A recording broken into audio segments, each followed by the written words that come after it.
Mayaman ang karagatan ng Dinagat Island sa Mindanao.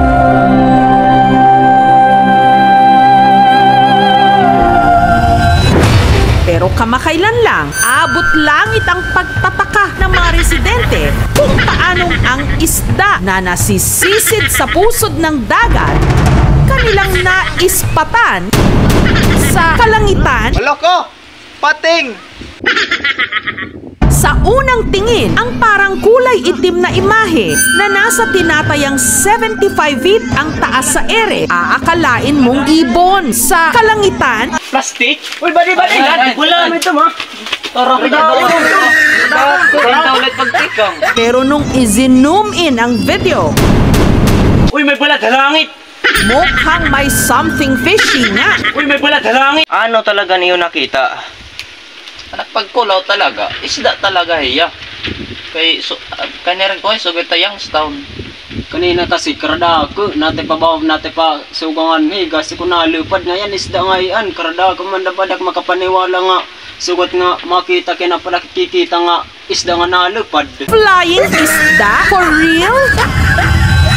Kwento ng sari-sari store owner at uploader ng video na si Junmar, magtatakip silim na raw nung na-videohan niya ang di umano flying isda. Uy, may balat sa langit! So, kinita talaga ni nga nalapadan isda?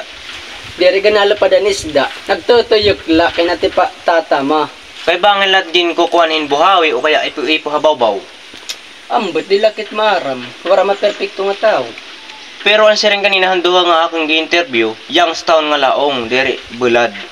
Youngstown na panghingaton Youngstown. Youngstown narit may mga tindahan so gahit. Kaya ang na-caught on cam na flying isda, nagpapalipad ngayon ng sari-saring haka-haka. Tikang talaga nagkabuhi Yun na pala kikita yung isda nga nakatuwa langit, naglilinupad-lupad. Ambot kung ano at yung isda kay nakita pala at talaga kat. Kung ang ilan nangangamba na baka pagbabadya ito ng paparating na delubyo, ang mangingisdang si Paulo naniniwala namang isa itong magandang pangitain.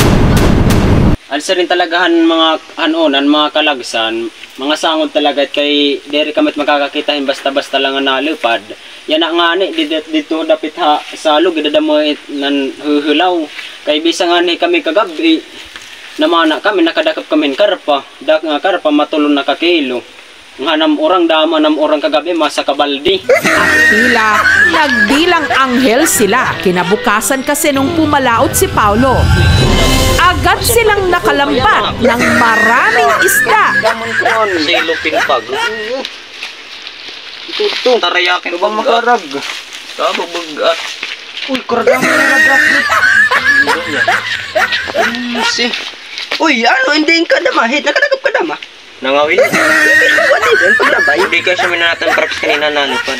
Asya Pero ang mga isdang ito, hindi raw talaga lumilipad, kundi nagga-glide lang sa ere para kumuha ng hangin gamit ang kanilang palikpik. To escape predators, nag-i-slide hira kay gibubuko din duduha nga maglamon. Asya at nga gidadanas san isa. Pero posible ba talagang ang mga isdang palangoy-langoy lang sa dagat, Uy, may balat sa langit! palutang-lutang din sa ere?